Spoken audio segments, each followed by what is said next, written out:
Hello, my little flowers. Today, we're going to be diving into a weighty topic about keeping energy and passion with your art. Some of the things that artists tell other artists that are actually pretty harmful, and my personal experience with upkeeping my passion and inspiration. If any of you guys are artists, writers, musicians, do you remember how you felt when you first felt inspired as a little kid? That feeling of hoping that you can make something like this someday, and working really hard on your art.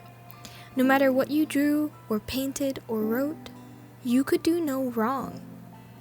Each new art supply or tool that you got to try out was so exciting, and you felt the endless possibilities race through your fingertips, only limited by how far you can pull them off, and how long you could commit to them.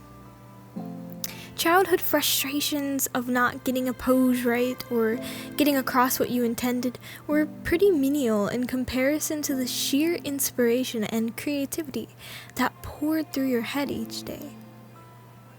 I remember being confident in my skill as an artist, even back when I had no skill, because I had passion. The cruel irony of the world is that back then, you had this endless passion for your work, but lacked the skill. You might find that now you have a great skill, but struggle again for that passion. It's still there, of course. It will always be a part of you, but sometimes it can be so hard to reach. Here's a little trick to this whole art thing that I kind of want to share with you, and it helps me a bit. Making sure to maintain things that give you passion. It's one of the most important elements of art.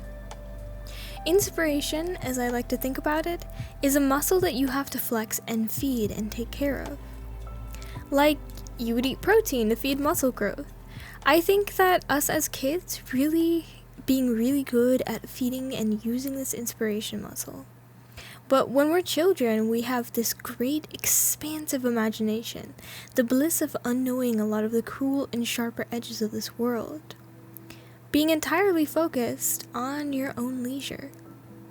We're introspective, and a lot of us creatives are self-sustaining. But as we grow older, I think that we take our inspiration for granted and forget to feed it. Our brains get more complex, and thus it takes more to feed our inspiration muscles.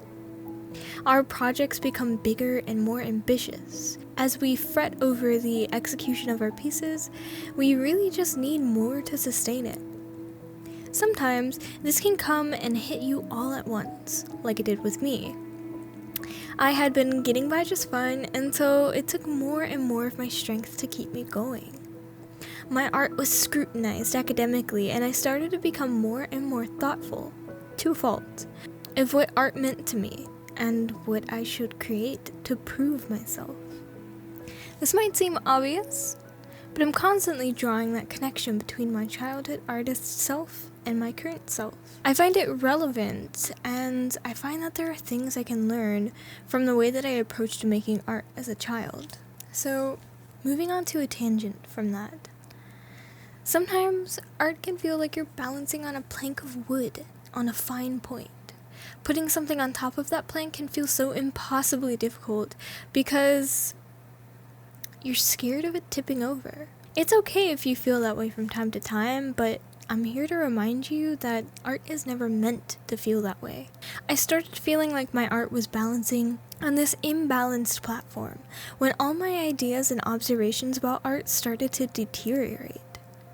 What was successful art? I needed to know that. It's hard to be successful as an artist these days, and pretty much ever. You just never know what doors you can walk through, where to go, or what to do. The threat of failure can just seem so daunting. What I observed is that a lot of successful artists had one thing going for them, and that was continuity between pieces.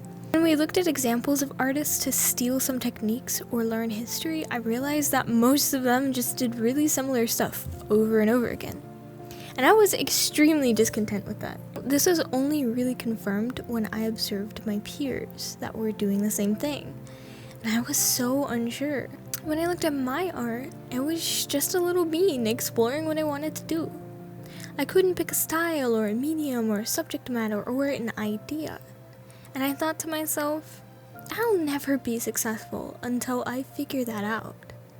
So, I would reject the creativity that came to mind because it just wouldn't be enough. Nothing would be good enough. And it became, if I had to pick an art style, what should I pick that would be successful?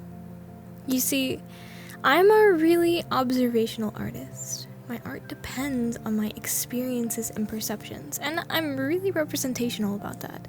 I don't abstract too far, and so with lacking good observations or inspiration, with burnout and loneliness, there is nothing for me to, represent. My art teachers only really exacerbated this a bit, even though they tried to help get me out of this mindset. I was told that nobody had an art style, to not worry so much because nobody sticks to just one thing. But it was so confusing. That's just not true. I saw it for myself. Everyone has this one expected thing. If you look at a painting, you can see that it's done in the style of this person and in the subject matter of this person. What do you guys think of when you hear about a Van Gogh painting? I was also told that I wouldn't really get gigs or recognition until I finished school, so I should stop trying and just focus on making art while I was there. In my mind, it was like a make or break for me, and what if I couldn't make it while I'm out of college? What if I only had 4 years to ride this ride and it's do or die right after that? I wanted to get a head start on that, you know? I realized that I had heard these things from other artists. I used to watch a lot of art YouTube and heard from one of the artists that you really need to pick a subject because your demographic should be, targeted onto one person. That's going to make you more successful. I heard that it's really hard to get started, so start as young as you can and, really worry and fret and just go get it. And as much as that is really good advice sometimes, I don't think I, for myself, realized there was a priority that needed to take place. Even though they're valid concerns, I was really only feeding my worries, not my passion. So, what if I found an opportunity for me? I wasn't making art. There was no art to show. There's no artist statement I could make. My womb was barren. Sometimes it's important to focus on making the art and letting things come to you as they pass.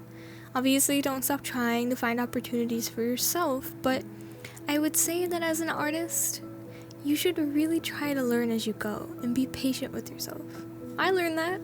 I'll find my thing as I make more art and let the wind carry me where it wants me to go. Eventually, I'll have something that is recognizable as me. That's just how it works.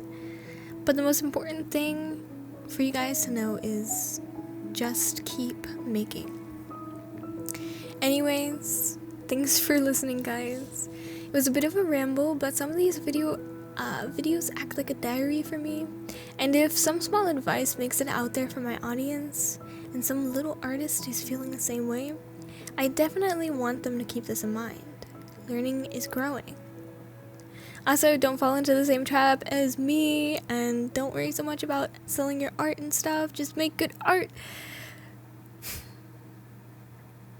Anyway, you guys are awesome for watching this video. If you want to support the growth of my channel, go ahead and like and perhaps subscribe. Maybe comment to keep the momentum going. I want to hear if you guys have had any similar experiences and worries. Are you going through the same thing as I am? Or have you been through it, and do you have some advice for me or maybe some of the other people watching? Thank you guys so much.